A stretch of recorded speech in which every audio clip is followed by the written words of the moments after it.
Tu te dégonfles? Mais j'ai encore besoin de toi, moi! Allez, on va continuer à fouiller cette machine.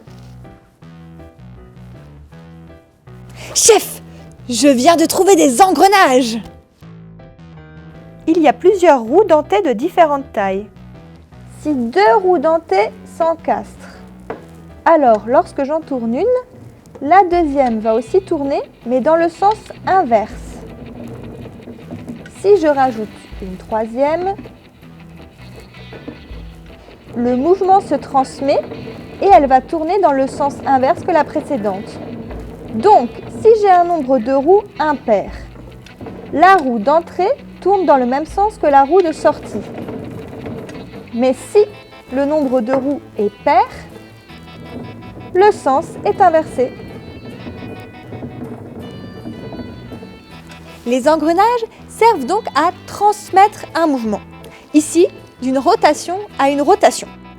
Parfois, ils servent aussi à créer un gain mécanique, c'est-à-dire à fournir moins d'efforts pour effectuer une action. Pour bien expliquer, il me faut quelque chose. Je sais! Un bon agent secret a toujours des gommettes sur soi. Je pose une gommette ici. Chef, essaye de compter combien de tours fait la petite roue pendant que je tourne une seule fois la grande.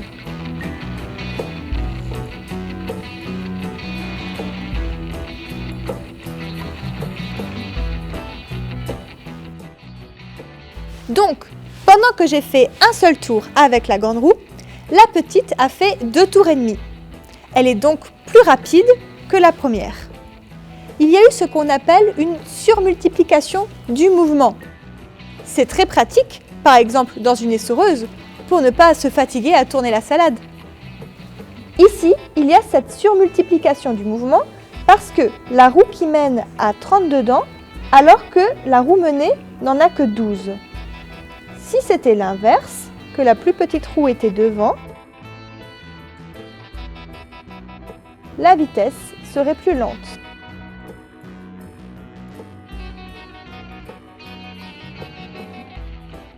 Mais bon, je m'égare un peu. Je dois trouver à quoi servent ces engrenages. Pour cela, je dois voir ce qu'il y a au bout de cette chaîne. Bingo, c'est ce que je pensais.